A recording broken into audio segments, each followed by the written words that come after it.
The forthcoming pay freeze is also a very big pension time bomb. Now, as soon as I mention pensions, I know that many of you imagine old geezers like me and switch off because you're young and it's a long way off and it's not going to affect you. But that's just it. This is a time bomb. It's going to sit there ticking away silently, and if you don't do something this year, it could end up costing you thousands of pounds. It's this delay that can really hit you hard in your pocket. It's going to affect you if you're retiring next year, or the year after that, or 10 years later, or even 20 years later. Now think about that. 10 years. What were you doing 10 years ago? Some of you may have been starting your A-levels, your A-levels, and this has the power to affect you. Even if you are now in your late 20s or 30s, this has the power to rob you of part of your pension. So let me explain why it's a problem, and crucially, how for just £1 your school can diffuse it and stop it wrecking your pension. To help me explain, I have the perfect example, because this very thing happened 10 years ago, and whether they know it or not, teachers retiring this year, next year and the year after are suffering from the effects of the pay freeze we had back in 2010. And they're going to be losing out now in exactly the same way that you could be doing in your future. This is a salary profile of a teacher on the top of the main pay scale. But this booby trap affects anybody whose pay is frozen. This is because when the final salary pension is worked out, it isn't always the very last salary that is used.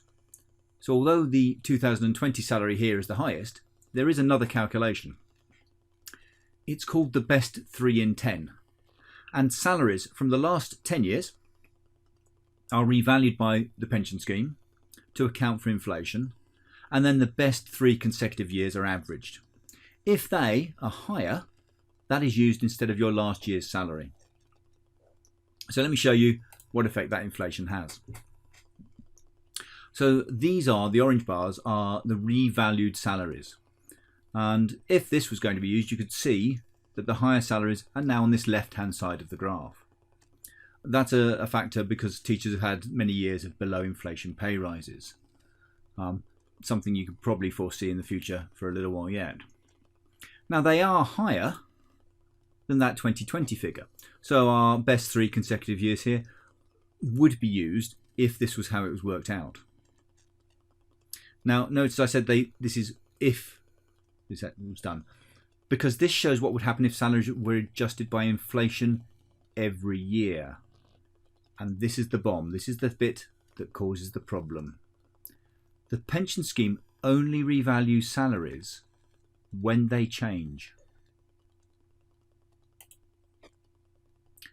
Focus on that period of 2010 to 2013, and you'll see that pay was frozen for those years. The pension scheme does not do any inflation revaluations until the pay actually changes. So let me zoom in on those years to show you the difference that it makes. The orange column shows what happens if inflation is added every year. But see that last blue column? That is when the pay actually changed. And so those previous 4 blue columns, where the pay was frozen, only gets revalued in this last one. And they only get revalued by the date at which it changes. So all 4 of those salary figures there are not adjusted by inflation every year.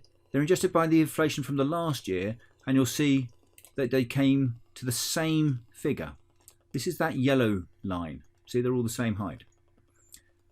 That in effect means that for this earliest year, they've missed out on a jump of 3,700 just because of inflation. For the next one, that gap is 2,300, and for this one, the gap is 840. Now that all kicks in and affects how the average pension changes. So let's just have a quick look and see how much of a difference that actually makes. The pay changes there. The frozen pay misses out on those years of inflation. The difference it makes, 6.5%. That's quite a significant amount. It's been many years since any of us have seen a pay rise of that kind of size. About a £20,000 pension, that adds up to £1,300 per year. Or, to put it another way, by the time you reach 77, you'll have lost £13,000 just because of the pay freeze. So how can we protect ourselves against this pay freeze? And why do I say it can be done for just £1? The problem is that the pay doesn't change until 2014.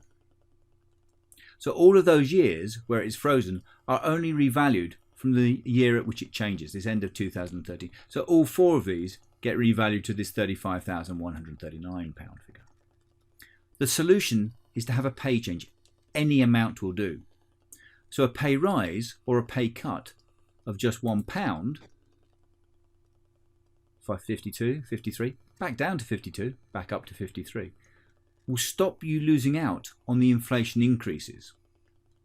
Because when the change happens, they revalue the salary to that year. Changes again, gets revalued at that point. Changes again, gets revalued at that point. So a £1 change in those salaries back in 2010 would have increased the final salary figure from about 35,000 to just under 37,500.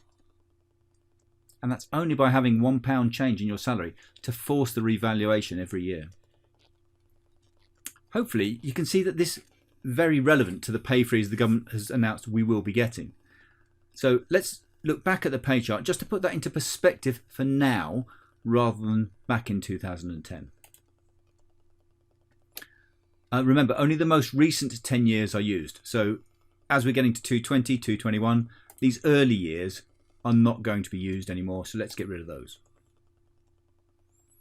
Now looking at these revaluations, you should be able to see that the yellow column here is highest in 2020. So this is the figure that is going to be currently used for people now on this pay scale in their final salary pension. Which means as we get revalued from inflation, it's still going to stay higher than all the others because they get revalued as well, unless it doesn't get revalued. If that doesn't get revalued, it's going to stay there. And this is where you're losing out. And because this is the highest point, it's going to be one of your best 3 for the next 10 years. So 2020 salary is going to be used right the way up in calculations, right up to 2030, as will the next 2 years' salaries. If you cannot get a pay change each year, that 2020 figure is going to become frozen and will not increase with inflation, just like I showed you with the 2010 to 13 figures. Get a £1 change in your annual salary in September, and it can make thousands of pounds of difference in the future to your pension.